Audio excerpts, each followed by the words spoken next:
Thomas. Thank you very much, Mr Deputy Speaker, and it's a great pleasure to follow all the speakers, and if I could pick out and commend the speeches from both front benches, which I thought were excellent, but also the speech which I'm following from the member for Leighton and Wanstead, and he touched on one of the outcomes of the First World War, and he talked about the rise of trade unionism, and we've already heard the other.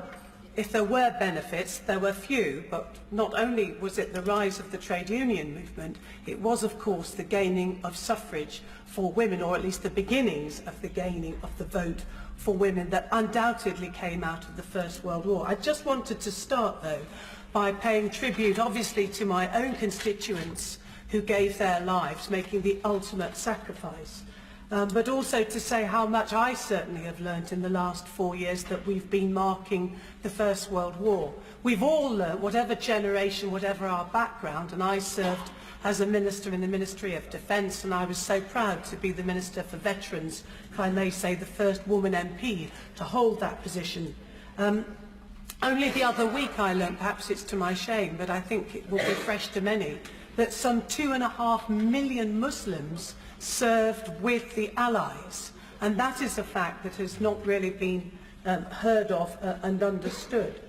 I talk about my own constituents and the sacrifices that many made, but the commemorations didn't actually begin in Nottinghamshire in 2014. In fact, they go back before then, and I want to pay tribute to my constituent, Dr. David Nunn, who's led 8 groups of historians, mainly volunteer historians, creating the most remarkable resource on Nottinghamshire County Council's website.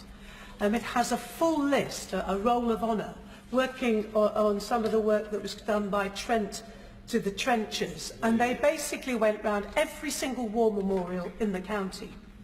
They looked at every name, and they researched every single name on all our war memorials, and they've created an online picture, as much as they've been able to do, of all those who fell in the Great War.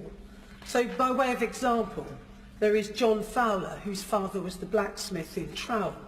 There's Charles Clark, who was killed aged 19 from Alsworth, who, like many of my constituents that died in the First World War, worked down a pit. He was there on the coal face.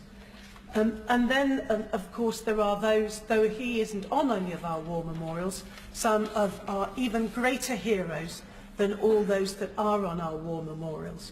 So we have, for example, Walter Parker, who earned the Victoria Cross. He wasn't made in the county of Nottinghamshire, but he certainly settled after his great service in the town of Stapleford.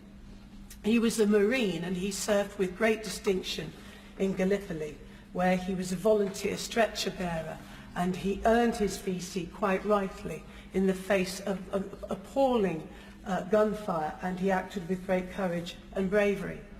Our war memorials, like anywhere in our country, are numerous. And Kimberley's War Memorial was unveiled in 1921. It's just been restored. It was dedicated by the vicar whose own son was killed in action. It bears 60 names from World War I. Interestingly, 26 names from those killed in the Second World War. And it was in Kimberley in March that I was so proud to join children from a local school in creating a poppy stream, sowing the seeds that then flourished with such beauty in the summer. And we celebrated them, and we had our Freedom Parade when our Royal Engineers marched through the town of Kimberley. Unfortunately, Bramcott's stream of poppies was not so successful. However, they put on a wonderful play which gave to the children in particular of Bramcott an understanding of the 15 lives of those that were killed in the First World War. Now, I mentioned the women and the role of women in the First World War, and I want to talk very quickly about the Canary Girls. We had a shell-filling factory in Broxtowe. It was the Chetwynd factory.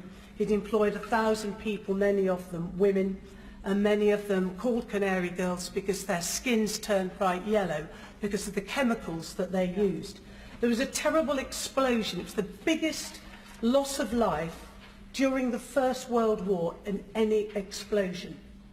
It was of such a magnitude, not only did 134 people lose their lives, its effects were felt as far away as in Beeston, some 3 to 4 miles away. We opened the final memorial to them, a proper one, 100 years later in July. And although I've not mentioned what happened in Greasley, where in fact on the war memorial there is a woman, Lillian Holmes, who served in the Women's RAF, I just want to conclude with a memoriam that was placed in the Nottingham Post by Elizabeth Chettle. 3 of her 4 sons were killed in the First World War, and she wrote in her memorial, which was posted in the Post, "Bitterly, oh bitterly, we miss them. Aching hearts alone can tell.